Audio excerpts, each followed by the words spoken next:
பொன்னியின் செல்வன் முதல் பாகம் புது வெள்ளம் 25 கோட்டைக்குள்ளே பனை இலச்சினை தாங்கிய மோதிரம் கதைகளில் வரும் மாய மோதிரத்தைப் போல் அபாரமான மந்திர சக்தி வாய்ந்ததாயிருந்தது.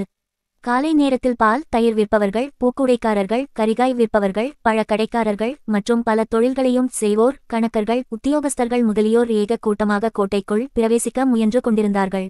கோட்டை கதவின் திட்டி வாசலை திறந்து அவர்களை ஒவ்வொருவராக உள்ளே விடுவதிலே கோட்டை வாசக்காவலர்கள் தங்கள் படாடோப்ப அதிகாரத்தை காண்பித்துக் கொண்டிருந்தார்கள். ஆனால் நம் இளம் வீரன் பனை இலச்சினை பொறித்த மோதிரத்தை காட்டியதுதான் தாமதம். காவலர்கள் மிக்க மரியாதை காட்டி கோட்டை கதவுகளில் ஒன்றை திறந்து விட்டார்கள். வந்தியத்தேவனும் கோட்டைக்குள் பிரவேசித்தான். ஆகா, தஞ்சைபுரி கோட்டைக்குள் அவன் கால் வைத்த வேளை என்ன வேளையோ தெரியாது. அதிலிருந்து எத்தனை முக்கிய நிகழ்ச்சிகள் தொடர்ந்து வந்தன. சோழ சாம்ராஜ்யத்தின் சரித்திரத்திலேயே அது ஒரு முக்கிய சம்பவமாகவல்லவா ஏற்பட்டது. கோட்டைக்குள் பிரவேசித்து சிறிது நேரம் வரை வந்தியத்தேவன் ஒரே பிரமிப்பில் ஆழ்ந்திருந்தான். காஞ்சி பழைய பல்லவ சாம்ராஜ்யத்தின் தலைநகரம் பல தடவை பகைவர்களின் தாக்குதல்களுக்கு உட்பட்டது. அங்கிருந்த மாளிகைகளும் மண்டபங்களும் மற்ற கட்டிடங்களும் பழமையடைந்து சிதிலமாகி பூஞ்சக்காளான் பூத்திருந்தன. அழகிய சிற்ப வேலைப்பாடுகள் அமைந்த கட்டிடங்கள்தான், ஆனாலும் பல பகுதிகள் இடிந்தும் சிதைந்தும் கிடந்தன. ஆதித்த கரிகாலர் வந்த பிறகு புதுப்பித்து கட்டிய சில மாளிகைகள் மட்டும் பட்டமரத்தில் ஒவ்வொரிடத்தில் தளிர்த்திருக்கும் மலர்களைப் போல் விளங்கி நகரத்தின் பாழடைந்த தோற்றத்தை மிகைப்படுத்தி காட்டின.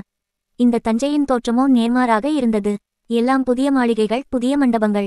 வெண்சுண்ண மாளிகைகளுக்கு மத்தியில் செம்மண்ணில் சுட்ட செங்கற்களினால் கட்டிய சிற்சில கட்டிடங்கள் வைரங்களுக்கும் முத்துக்களுக்கும் இடையிலே இரத்தினங்களை பதித்தது போல் ஒளி வீசி திகழ்ந்தன. ஆங்காங்கு அரண்மனை தோட்டங்களில் வளர்ந்திருந்த விருட்சங்கள் செம்மண் பூமியின் சத்தை உண்டு கொழுகொழுவென்று செழித்து ஓங்கியிருந்தன. புன்னை, தென்னை, அசோகம், அரசு, ஆல், பலா, வேம்பு முதலிய மரங்களில் அடர்ந்து தழைத்திருந்த இலைகள் மரகத பச்சையின் பல சாயல்களுடன் கண்ணுக்கு இனிமையையும் மனத்துக்கு உற்சாகத்தையும் அளித்தன. அதிசய சக்தி வாய்ந்த மந்திரவாதியான மயன் புதிதாக நிர்மாணித்த நகரம் இது. இந்த புதிய நகருக்குள் பிரவேசிக்கும் போதே ஒரு புதிய உற்சாகம் பிறந்தது. உள்ளம் பூரித்து பொங்கியது. காரணம் தெரியாத கர்வம் நிறைந்தது. கோட்டையின் கட்டுக்காவலையும் கோட்டைக்குள் பிரவேசிப்பதில் உள்ள நிர்பந்தங்களையும் கவனித்திருந்த வந்தியத்தேவன் உள்ளே அதிக ஜன நடமாட்டமே இல்லாமல் வெறிச்சென்று இருக்கும் என்று எண்ணியிருந்தான். ஆனால் அதற்கு நேர்மாறாக தெருக்கள் எல்லாம் ஜே ஜே என்று கூட்டமாயிருந்தது. குதிரைகளும் குதிரை பூட்டிய ரதங்களும் பூமி அதிரும்படி சத்தமிட்டு கொண்டு சென்றன. கரிய குன்றுகள் அசைந்து வருவது போல் நிதானமாகவும் கம்பீரமாகவும் நடந்து வந்து யானைகளின் மணி ஓசை நாலாபுரங்களிலும் கேட்டது. பூ, கரிகாய், பழம், பால், தயிர் விற்போரின் கூச்சல்கள் செவிகளை தொலைத்தன. அவ்வப்போது காலத்தை அறிவிக்கும் ஆளாட்சி மணிகளின் ஓசையுடன் பேரிகையின் முழக்கமும் கலந்தது. இசைக்கருவிகள் எழுப்பிய இன்னிசைகளுடன் மங்கையர் பாடிய மதுர கீதங்கள் கலந்தன. எல்லாம் ஒரே திருவிழா கோலாகலமாகவே இருந்தது. நகரம் என்றால் இதுவல்லவோ நகரம். நாளுக்கு நாள் பறந்து வரும் ஒரு சாம்ராஜ்யத்தின் தலைநகரம் இப்படித்தான் இருக்கும் போலும். தான் இத்தகைய நகரத்துக்கு முற்றிலும் புதியவன் என்று காட்டிக்கொள்ள வந்தியத்தேவன் விரும்பவில்லை. யாரையாவது வழி கேட்டால் தன்னை ஏற இறங்க பார்த்து, நீ இந்த ஊருக்கு புதியவனா என்று அலட்சியமாக பேசுவார்கள். அரண்மனைக்கு வழி கேட்கிறவனை வெளியூரிலிருந்து வந்த பட்டிக்காட்டான் என்று கூட நினைத்து விடுவார்கள். ஆகையால் யாரையும் வழி கேட்காமலேயே சக்கரவர்த்தியின் அரண்மனையை கண்டுபிடித்து போய்விட வேண்டும். அது அப்படியொன்றும் முடியாத காரியமாயிராது. எந்த பக்கம் நோக்கினாலும் மாடமாளிகைகளின் மீது மகர தோரணங்களும் கொடிகளும் தோன்றின. வேகத்துடன் வீசிய மேலக்காற்றுடன் அவை துவந்த யுத்தம் செய்து சடசட படபட வென்ற சத்தம் செய்து கொண்டு பறந்தன. புலிக்கொடிகளும் பனைக்கொடிகளுமே அதிகமாக காணப்பட்டன. மற்ற எல்லா கொடிகளையும் தாழ்த்தி கொண்டு மேக மண்டலத்தை அளாவி கம்பீரமாக ஒரு பெரிய புலிக்கொடி பறந்தது. அதுவே சக்கரவர்த்தி தங்கும் அரண்மனையாக இருக்க வேண்டும் என்று வல்லவரையன் ஊகித்துக்கொண்டு அக்கொடி பறந்த திக்கை நோக்கித்தான் மேலே செய்ய வேண்டிய காரியத்தை பற்றி சிந்தித்துக் கொண்டு நடந்தான். சக்கரவர்த்தியை நேரில் சந்தித்து ஓலையை கொடுப்பது முதற்காரியம். அதோடு ஆதித்த கரிகாலர் நேரில் வாய்மொழியாக தெரிவிக்கச் சொன்னதையும் சொல்ல வேண்டும்.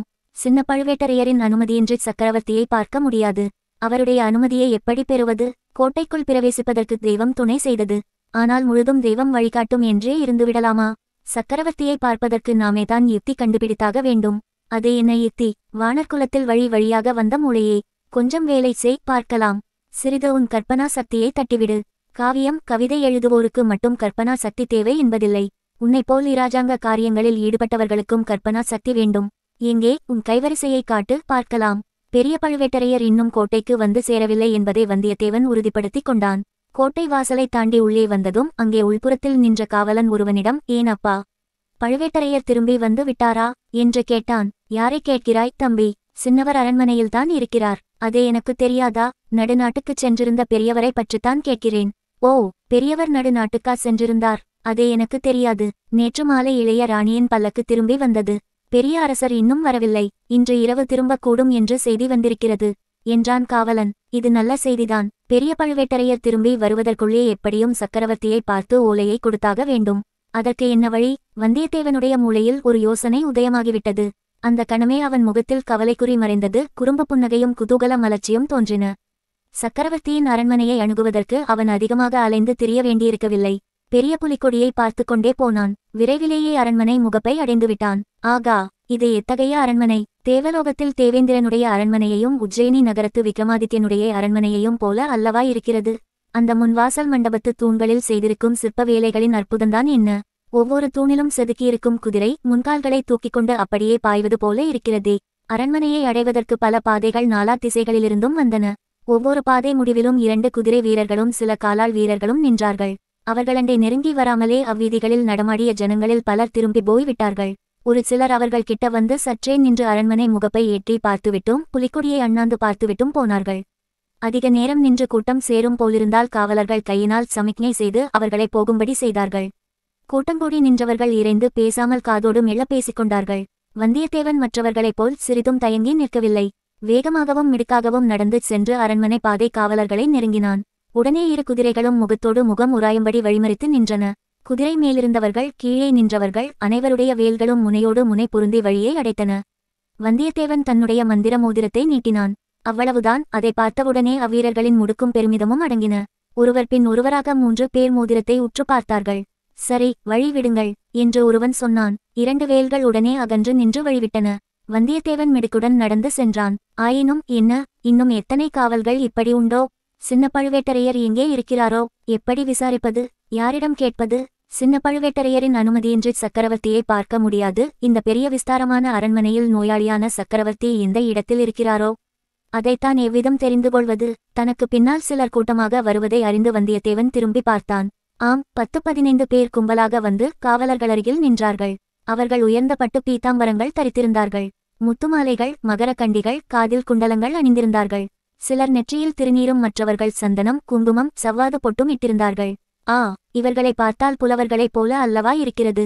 ஆம், புலவர்களின் கூட்டம்தான் என்று மறுகணமே தெரிந்துவிட்டது.